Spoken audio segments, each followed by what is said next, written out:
भारत की परमाणु नीति।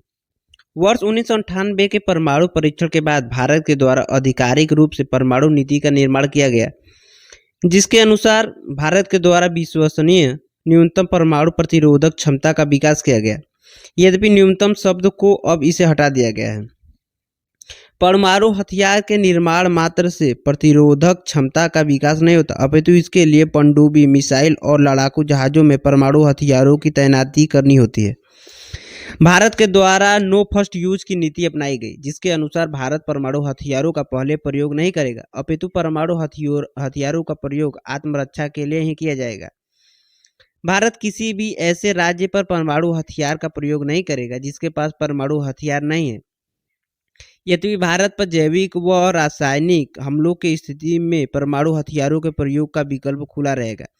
भारत के परमाणु हथियार के प्रयोग का अंतिम दायित्व सिविल प्रशासन मतलब प्राइम मिनिस्टर के हाथों में है, सेना के हाथ में नहीं है।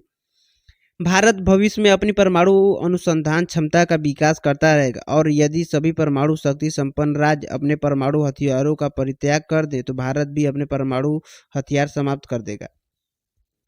भारत के नो फर्स्ट यूज पहले न प्रयोग करने की नीति भारत के लोकतांत्रिक उत्तरदायित्व राज्य के सिद्धांत के अनुकूल है, जिससे यह प्रतीत होता है कि भारत के परमाणु हथियार आत्मरक्षा के लिए है, आक्रामक उद्देश्यों के लिए नहीं है। महाशक्ति के रूप में उभार। यह संयोग का विषय है कि 1991 के बाद जहां विश्व में व्यापक परिवर्तन हुए, भारतीय विदेश नीति में भी अनेक बदलाव देखे गए, लेकिन 1991 से मई 2014 के बीच गठबंधन सरकारों के कारण प्रभावी निर्णय नहीं लिए जा सके। वर्ष 2014 में लगभग 30 वर्ष बाद पुनः एक दल की अस्थायी सरकार का निर्माण हुआ। परिणाम स्वरूप विदेश नीति में सुरक्षा को बेहतर करने हेतु सामरिक संस्कृति को बढ़ावा दिया गया, जिसके उदाहरण निम्नलिखित हैं। रक्षा मंत्रालय में सैनिक विभाग के अंतर्गत सीडीएस की नियुक्ति की गई, जिसके द्वारा सैन्य व सिविल प्रशासन के बीच बेहतर समन्वय व सामंजस्य स्थापित किया जाएगा। भारत ने तीनों सेनाओं के प्रशिक्षण, संचालन एवं सैन्य सामग्री की खरीद में एकीकरण के लिए सीडीएस की नियुक्ति करना पहला कदम है। इसके अंतर्गत भारत में सेनाओं की अलग अलग कार्य कर रही 17 इकाइयों को एकीकृत करके 3 या 4 भागों में विभाजित किया जाएगा, जिससे सुरक्षा को प्रभावी बनाया जा सके, क्योंकि अमेरिका, चीन, पाकिस्तान से पहले से यह एकीकरण बना हुआ है। परंपरागत रूप से भारत में सामरिक संयम की रणनीति अपनाई गई, लेकिन आतंकवाद के खिलाफ जीरो टॉलरेंस की नीति अपनाते हुए सर्जिकल स्ट्राइक और एयर स्ट्राइक का प्रयोग किया गया।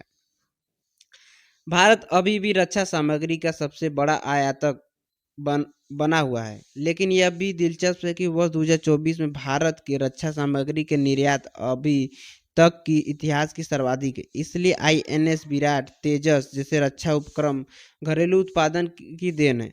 रूस, अमेरिका, इजराइल के साथ साझे उत्पादन के समझौते को बढ़ाकर रक्षा क्षेत्र में आत्मनिर्भरता की नीति अपनाई जा रही है, जो एक महाशक्ति के लिए आवश्यक है। इसलिए विगत 75 वर्षों में भारत की पहचान में एक बड़ा परिवर्तन हुआ है, क्योंकि एक उपनिवेशवादी राज्य से महाशक्ति का सफर तय किया गया है।